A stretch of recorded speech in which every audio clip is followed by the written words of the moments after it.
Hi class, Steve Katie here, and I had a few Q&A opportunities to share with you all.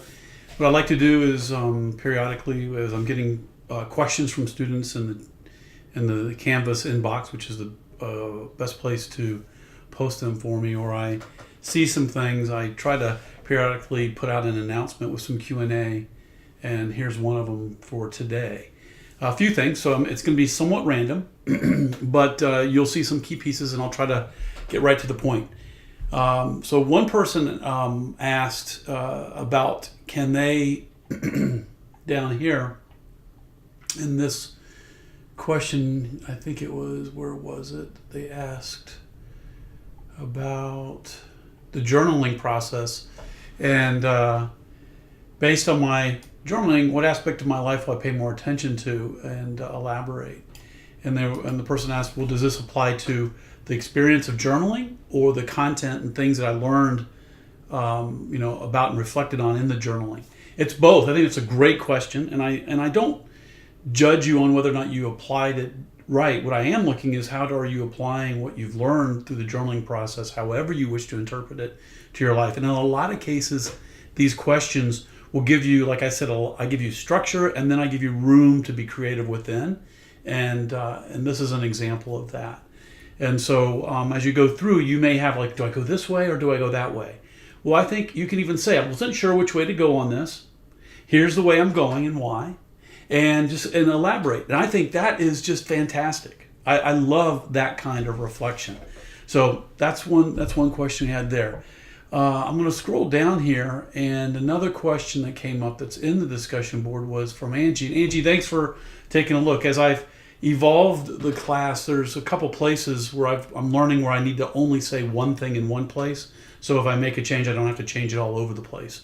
And in the syllabus, it talked about 5 posts, and that was there as a remnant. And I changed the wording on that, so it just talked about conversation or discussion posts. And I mentioned specifically how many posts you need to have in the instructions and in the video for the discussion board post. So it's all in one spot. And it is to be a minimum of 10, in which you have 5 reflecting on people and 5 where you interact with 1 or 2 people and go back and forth.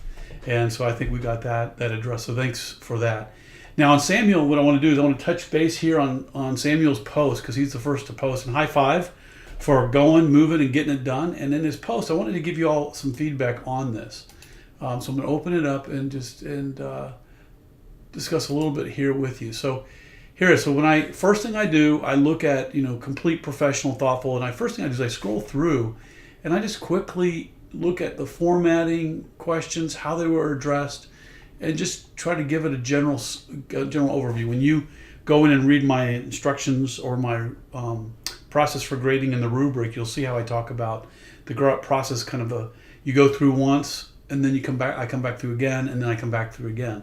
And so as I go through, in general, I think the formatting works. And my suggestion is, I don't think you need paragraphs, for example. These are just some little tips, Samuel or Sam. You can take these indents out, bring them over. I think having the bolded keywords for the question is right on. I think laying out this and bolding some of the key terms from your resources in your answers is great. And I see that you caught that there were some words that needed spaces between them. So it looks like you caught that.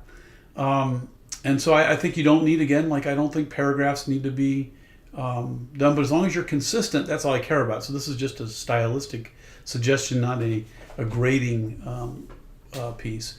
And so as I go through, when I look in here, I'm looking, as I mentioned, I'm looking for this front piece, the introduction. I think you talk about what you're going to tell us, and what I'm really interested in is you give us some type of a teaser to cause me to want to go in and read. So I want to encourage you to be creative and develop your creative writing style. The invitation is one important skill for any work as a change agent, as a leader, as a consultant, as an educator in change. It really is about how you invite people in, and I want you to work on your own personal style for that. You mentioned in some feedback below around the idea of humor and bringing some things, and I think that's a part of your personal style, and I would encourage you to bring some of that into the introduction. That invites us in to see see that throughout, or in some creative way bring that part of you in to the introduction, and that makes us intrigued and wanting to read more.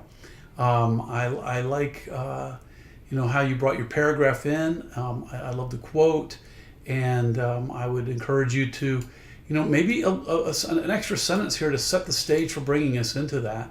And then I think your reflection on this is good. As you go through, you have here your paragraph, and you discuss. I'm not going to get into a lot of detail here, but I just want to say that I think you're touching on it. You're bolding some keywords. I like what I'm seeing. So I don't want to go into and over analyze this at this point in time. I'm just trying to give you some feedback here, just briefly. The dream job and ideal organization here. I think the reason here, I would give a little bit more in that if I were in your shoes. And then here under the number 4, you see how it's 4 and then purpose and 1, 2, 3, 4. And you see how the formatting is here? This is not something that you would give to someone in a proposal. It would not communicate well to them a hierarchy a visual hierarchy that helps them know where they are. And the art to report writing and proposal writing and change documentation and any kind of project management work or other types of communication of results or anything, you want to look at the visual hierarchy so that's easy for someone. This right here is an example of where it's hard to follow. Second thing, bullets require more than one to be a real bullet. So if it's not a bullet, I would just pull that up and just answer the question at the end. Having a bullet underneath doesn't work unless you had 2 bullets. And then when you have bullets, what you want to do is you want to make sure you introduce them. So for example, what are the outcomes and benefits of the exercise? You might have a sentence or 2, then a few bullets, and otherwise you just have that sentence right there, and you notice that there's no period at the end of these. You need to look at that and make sure you're watching that. So I'd look a little bit more in here. I think this needed to be flushed out a little bit more, in my opinion. And elaborate on and watching your writing using full sentences here and explaining them. I think you got good content here. So I think my feedback to you is on how you are fully explaining, elaborating, and watching your attention to detail. Like here you see get organized, you got capitals here, and then you got lowercase here, and so forth. So there's a bit of that consistency that I'm looking for as you go through. Critiquing the plan, I thought you did a nice job of analyzing it. Again, watch the formatting. 5, 1, 2, 3, 1, 2, 3. I can follow this one a little bit better than the one above. Again, I would use a visual hierarchy that is easy to follow, and maybe indenting or those kinds of things, or find a way to do it so that it works. Your mind map, here I see you have the link here. I went through and looked at it, and I'm really impressed with the analysis you're doing. There were a couple little typos and things in that, but the purpose of this particular post here is a draft. It is a draft, so it's going to be a little rough. So I understand that, and for example, you list out the 8 elements, but you repeated values twice on slide number 3, I think it was, something along those lines. Also, the YouTube video, I'd really like you to have one that was uploaded here, and just take a stab at doing a really quick screen capture, upload it to YouTube. Be sure that you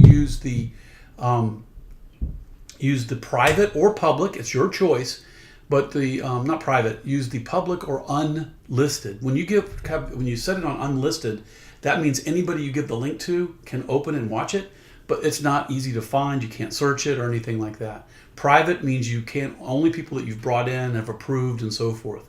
So I would do unlisted, which means if you share the link, only those with the link can view it. It can't be searched. Or public if you're fine with sharing it out there. And it's just easy for people to find it and view it. And so I would encourage you to have that and do a quick video. I'd really like to see that there, and I want you to take a stab at it. So my hope is that you will, between now and Monday night, consider doing that and reposting.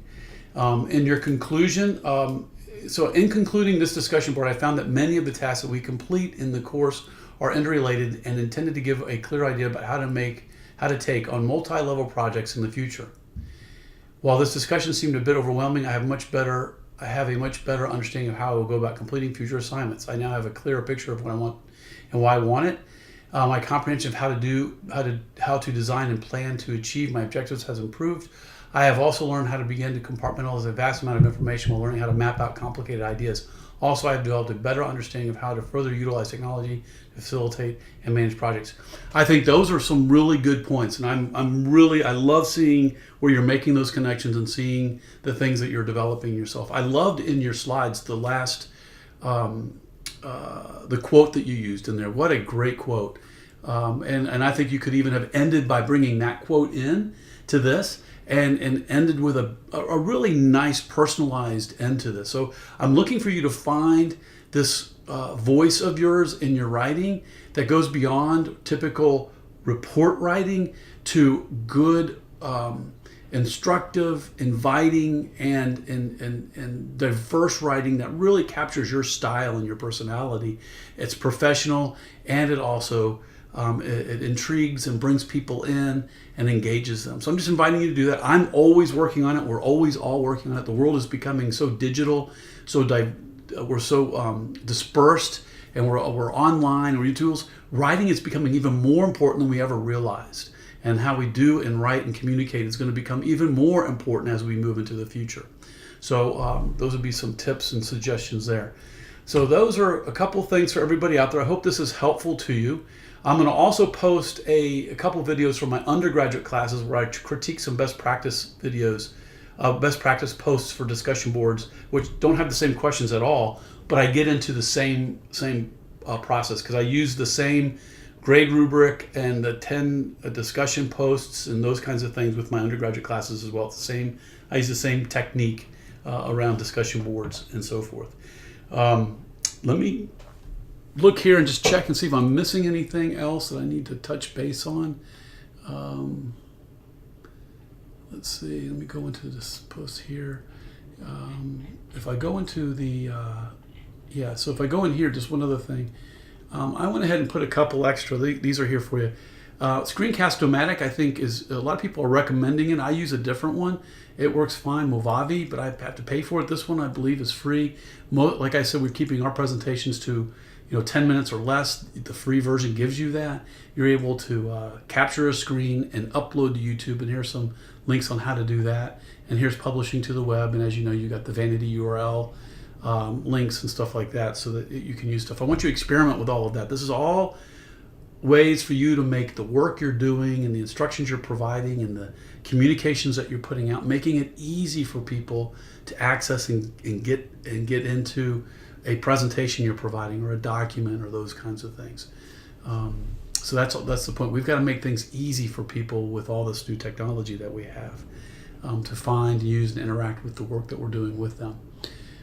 So there's that. Let's see here. I'm looking to see if there's anything else.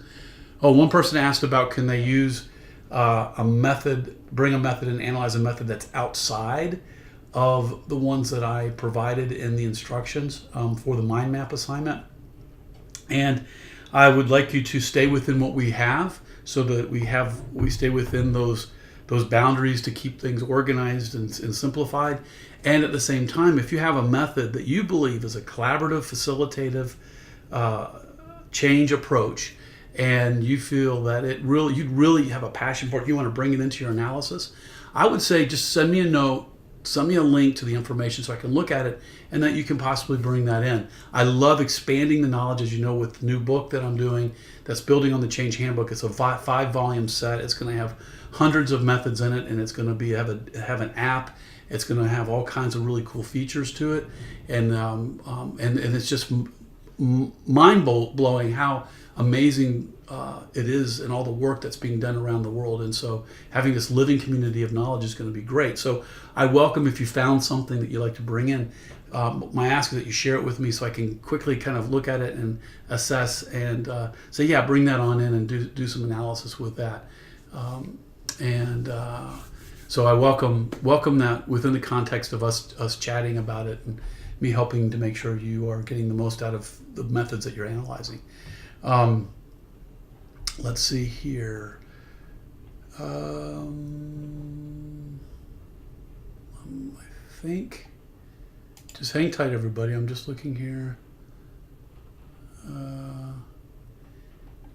I think it's important. Remember that in the instructions, and I overviewed it in the instructional videos and so forth for the assignment for the mind map, where you can find the actual mine, the all the chapters, because the liberating structures, you have the book, but there's a chapter from the new book that's in the resource list, and I outline that in the instructional video for the assignment.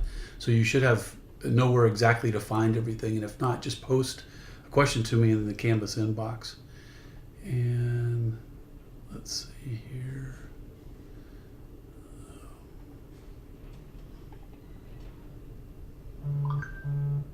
I'm looking, so hang tight. Just looking to see if I'm missing anything. I think we're good. So I think that should be it. Hopefully you found this helpful. And again, if you need something, let me know, and I look forward to talking with you soon. So bye for now.